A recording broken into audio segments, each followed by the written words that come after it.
All right, if everybody will take their seats, then we'll reconvene as council.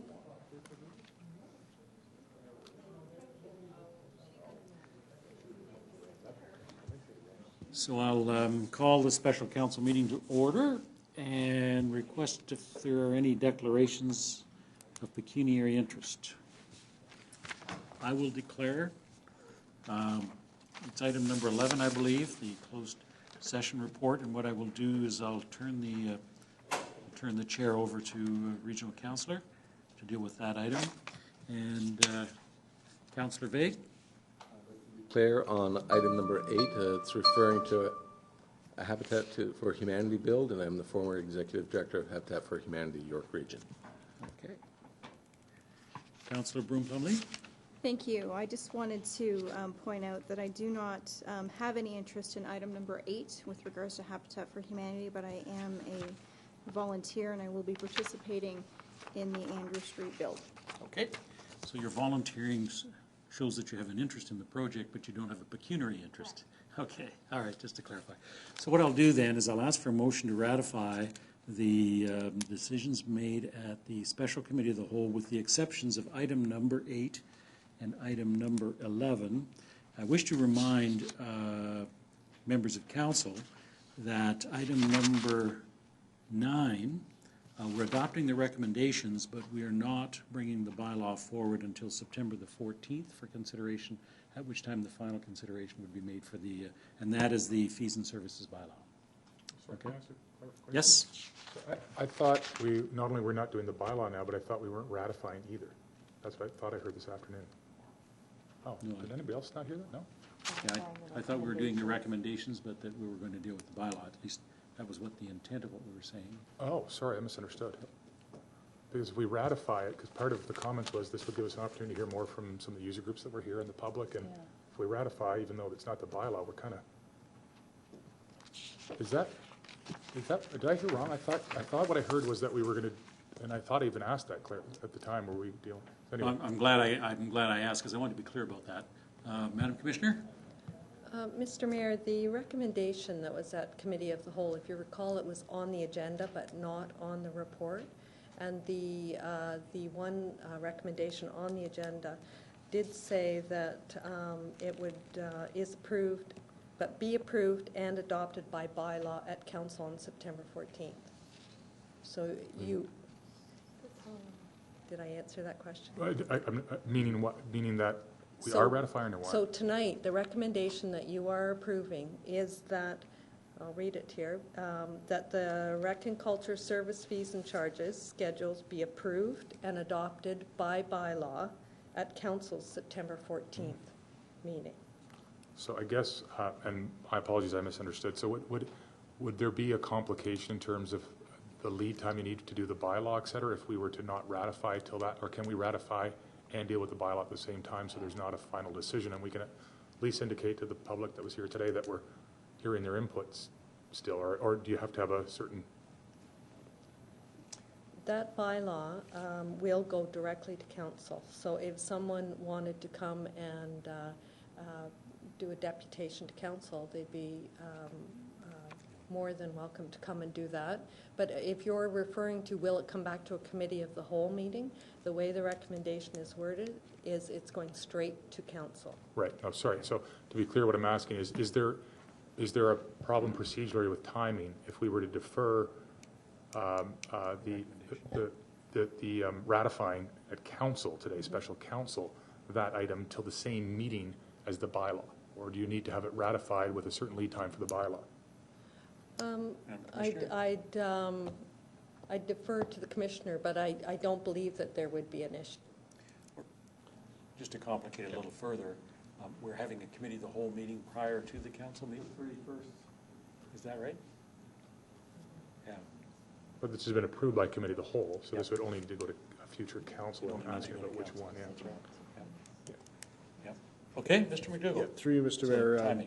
I don't foresee that there's any issue at all with it being actually ratified and adopted on the 14th of September. It gives the public more time if they have any comments, and if there is on any specific fees and it needs to be removed from the bylaw and addressed at a subsequent meeting on a couple of fees, then so be it.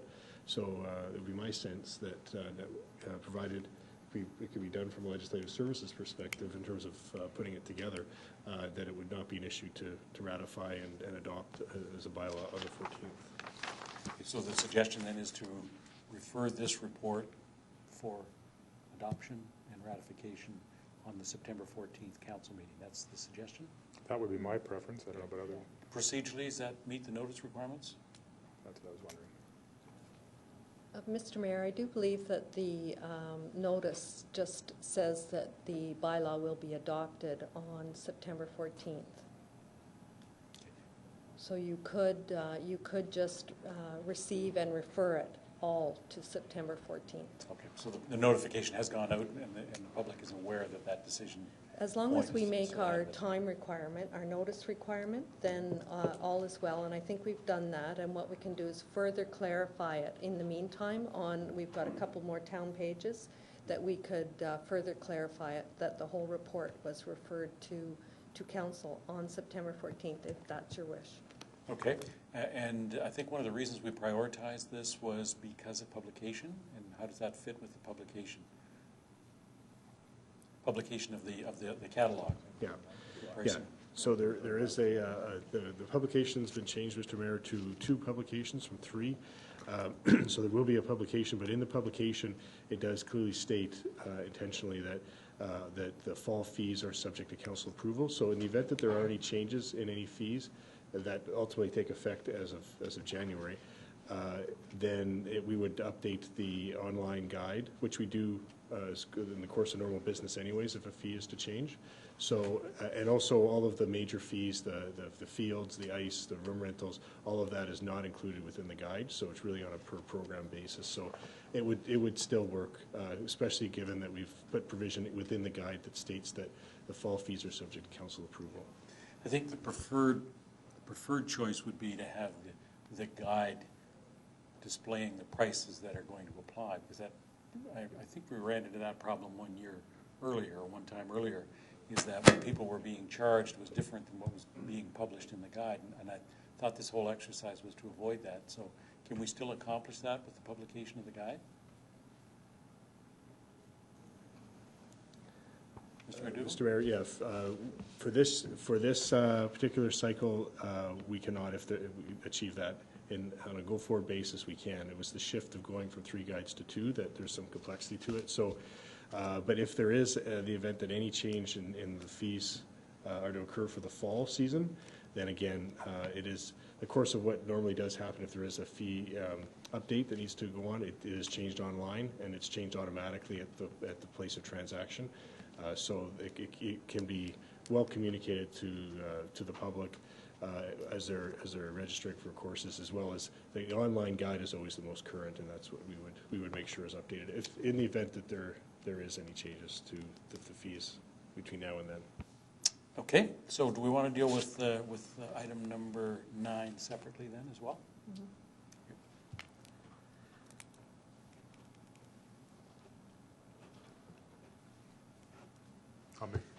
We have a motion? Yeah, a motion to receive and refer to 14th, was it? I think we have, do we have a mover and a seconder for all of the other items? Wait, okay, so item number 9 we'll deal with first, then we'll receive and refer to the September. Okay, that's moved by Regional Councillor, seconded by Councillor Twinney.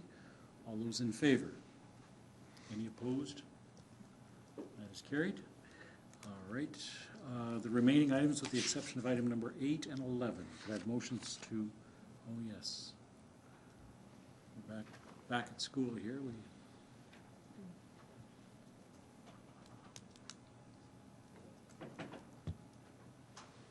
We're waiting for the vote.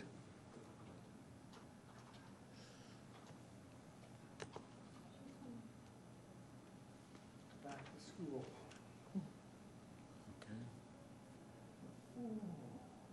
We have a mover and a seconder. My buttons aren't showing.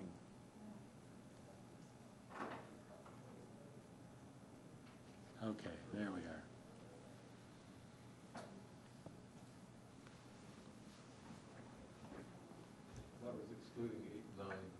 excluding 8 and 8 and 11. Item number 9 was dealt with earlier in the previous resolution, and that's what led to the confusion. We went a little too quick there, didn't we? Yeah, okay, all right. Okay, it's a learning process. So we've dealt with item number 9. We dealt with the balance with the acceptance of item number 8 and item number 11. Let's deal with item number 8 then, which is the Building Planning Services Report with respect to Habitat for Humanity at 302 Andrew Street. The recommendations are there. Could I have a motion to ratify? So moved. Councillor Kerwin? I'll second that. Councillor Hampton. Any discussion? All those in favor? That is carried. Okay, and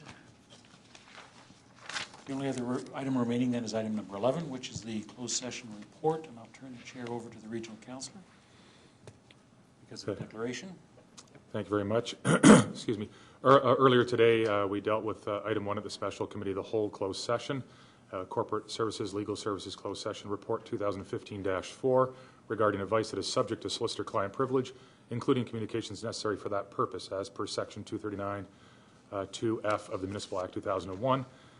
Now, at this time, I'm seeking a motion from a member of council, A, that Corporate Services, Legal Services Closed Session Report 2015-4 regarding advice that is subject to solicitor-client privilege, including communications necessary for that purpose, as per Section 239 2F of the Municipal Act 2001, be received, and that staff proceed as directed at the August 10th, 2015 Special Committee of the Whole closed session meeting. Moved by Councillor Vague. Seconded by Councillor Twinney. All those in favor? All those opposed?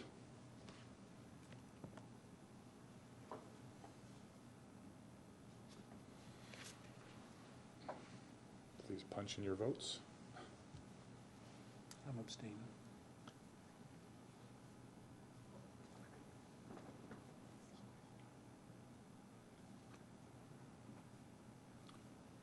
And that is carried. Okay. The only item remaining then is the confirmatory bylaw. That's correct? Yep. Moving the confirmatory bylaw, Councillor Bazance. Councillor Broom-Plumley. Any discussion? All those in favor?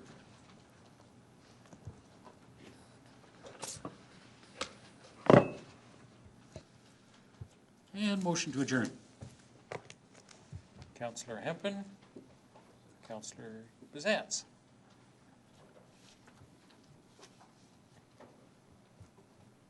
Recorded vote. On adjournment. Yeah. We're adjourned. Thank you.